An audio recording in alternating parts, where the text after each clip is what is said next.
Les Canadiens ont remporté leur dernier point de classement il y a 15 jours à Buffalo quand Shane Carson a marqué avec 2 secondes à jouer. Après une défaite contre Philadelphie, la troupe de Pat Burns a entrepris un voyage de 3 matchs dans l'Ouest canadien. À Vancouver, Harold Snepps a marqué le but vainqueur et le tricolore s'est incliné 2-1. 2 jours plus tard, dans la capitale de l'Alberta, les Canadiens ont été littéralement rossés par les Oilers d'Edmonton, une défaite de 6-2. Le lendemain soir, à Calgary, face aux champions de la Coupe Stanley, les Canadiens ont subi un 4e échec d'affilée pour la première fois depuis près de 3 ans. À Montréal, on n'est pas habitué à voir l'équipe sombrer dans une période léthargique. Et Pat Burns connaît ses premiers vrais moments difficiles à la barre de l'équipe. Ce soir, en direct du Forum de Montréal, les Sabres de Buffalo rencontrent les Canadiens.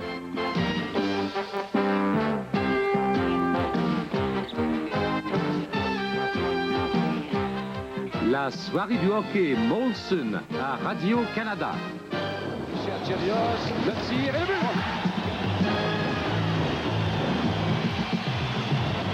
Oh, voilà un tir, oui.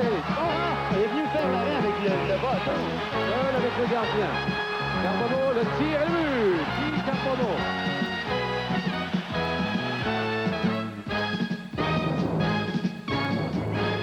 Présenté par la bière Molson Export. Salut les vrais.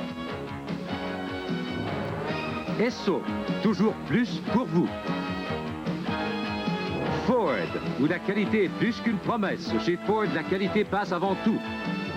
Et par Pepsi Cola. Aujourd'hui, c'est Pepsi.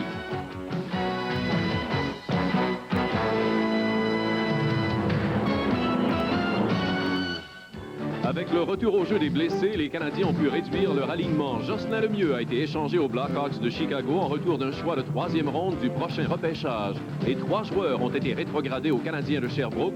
Il s'agit des défenseurs Jean-Jacques Daigneault et Donald Dufresne et de l'attaquant Andrew Cassell. Reçu avec un Malarchuk qui avait perdu son équilibre en revenant rapidement. Et bien la rondelle qui va être glissée derrière. Qui l'a touché le dernier? Attendons. De cet angle, peut-être, nous verrons. C'est le patin de Richer. Patin de Richer. Le patin Reste de Richer. involontaire en pivotant sur lui-même. Alors, si c'est Richer, comme il le semble, ce sera son 22e but. C'est Carson qui avait d'abord touché à la rondelle. Ici la séquence, il y a une belle sortie de zone de la part de Peter Svoboda en compagnie de McPhee qui, de peine et de misère, va retirer une fois. Une tentative de Johan pour une 2e fois. Et ici, c'est finalement Skoglund. Et tu as vu la sortie de zone de Peter Svoboda? Excellent. Il a eu une mauvaise lecture de son jeu de la part de McPhee à la ligne bleue. Le jeu est bien près d'avorter. Le jeu s'est poursuivi quand même en territoire, ce qui a permis le but par la suite. Une très belle sortie de zone de Peter Svoboda. Jean croisé, la rondelle est laissée par Côte-Nord, comme on peut le voir, et aussitôt reçu, le disque touchait le fond du filet. Avec un Malachuk quand même sorti assez loin, Richard surveille. Il est à l'extérieur d'une mise. Et la rondelle est à une position difficile pour lui. Tout d'abord horizontal, c'est son 3e but seulement. Et c'est 4-3 Canadiens à 7 minutes 34 secondes. Donner un but très important à l'adversaire. On revoit la séquence d'un angle différent. La poursuite d'Arzdemé et il est trop tard. Et ça, Gilles, ce sera une 4e défaite consécutive pour les Sabres. Oui. Quand même, ils sont toujours en tête, ils avaient une bonne avance. Ils ont, c'est-à-dire qu'ils ont, avec M. Tremblay et M. Cadville. On se retrouve. Allons-y maintenant. Merci Gilles pour le choix des 3 étoiles. Choisi par M. Philippe Quentin de la Presse.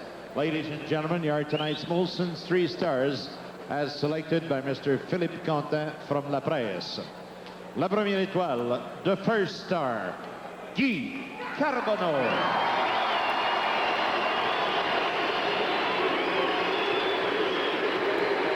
La deuxième étoile, the second star, Peter Svoboda.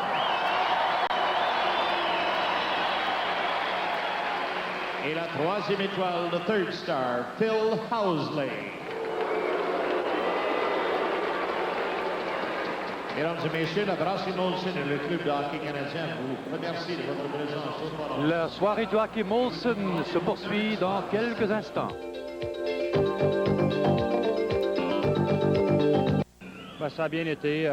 Quand même, ça fait presque 8 mois que je n'avais pas joué un plein match. Et puis, ça valait la peine, je pense, tout le travail que j'ai mis lors de ma convalescence. Ça l'a payé ce soir. Je me suis senti très, très bien. Puis peut-être juste en fin de match, je commençais un petit peu à être fatigué.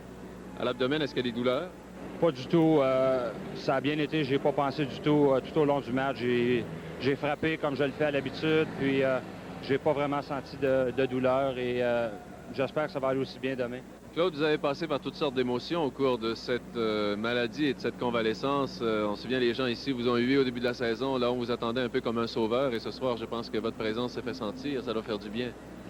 Ben, je pense qu'un sauveur, c'est un grand mot, mais souvent le fait d'apporter peut-être un air nouveau à l'équipe. On sait que l'équipe n'allait pas tellement bien les derniers temps. Puis je crois que les gars ont apprécié que je revienne au jeu ce soir. Puis même si côté offensif, j'ai pas amassé 2-3 buts, j'ai eu de très, très, très bonnes chances de marquer. Puis je me suis même surpris d'avoir d'aussi bonnes chances pour un premier match. Et avec l'aide de tout le monde, l'équipe a joué très, très bien. Les défenseurs bougeaient bien la rondelle. Puis moi, j'ai vraiment pas vu de différence en l'équipe que j'ai vue ce soir, l'équipe que j'ai joué avec, que l'équipe qu'on a joué l'an passé durant la finale de la Coupe Stanley. Oui, on sentait que ce soir, il y avait une espèce de renouveau. Là, le retour de Svoboda, votre retour, ça fait beaucoup de bien. Et le départ, malheureux naturellement pour Jocelyn, pour Daigneault et les autres, mais quand même, ça stabilise les trios.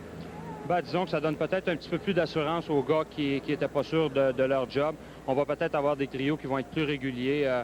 Moi, Bobby Smith, Ryan Walter, on a connu un excellent match. Et puis, je crois que les autres trios aussi ont bien fonctionné. On n'a pas eu vraiment la chance de travailler en avantage numérique, mais je crois que la seule occasion qu'on a eue, ça a bien été. Puis, je crois qu'on est sur la bonne voie. Oui, on a senti ce soir, en tout cas, que le Canadien se replaçait. Parce que ça commençait à presser. Hein. Ben, le public s'impatiente, tout le monde s'impatiente. Puis, je crois qu'à Montréal, la seule façon d'être heureux, la seule façon d'avoir du plaisir, c'est de gagner. Puis, c'est ce qui... la pression des gens, la pression des médias d'information, c'est ce qui met souvent le petit deuxième effort que les joueurs ont besoin pour gagner des matchs comme ce soir. Puis maintenant, on est à seulement 5 points de Buffalo. Puis je crois que d'ici la pause des étoiles, on s'est mis dans la tête de ne pas en perdre un. Puis on va travailler très, très fort. C'est une grosse différence, 5 points et 9 points. Si vous aviez perdu ce soir, c'était 9 points. Ça, c'est un retard qui est difficile à combler et à rattraper.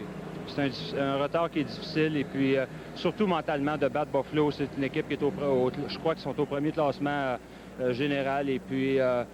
pour nous autres, comme tu as dit, c'est un très, très gros match ce soir, puis autant sur le point de vue point que sur le point de vue mental. Claude Lemieux, merci. Un excellent retour, superbe retour au jeu. Ça a été un très, très beau match, probablement le plus beau qu'on ait vu à la soirée du hockey cette saison. Merci Claude, bonne chance. Merci beaucoup. Dans quelques instants, Lionel Duval et Ron Fournier avec le mot de la fin.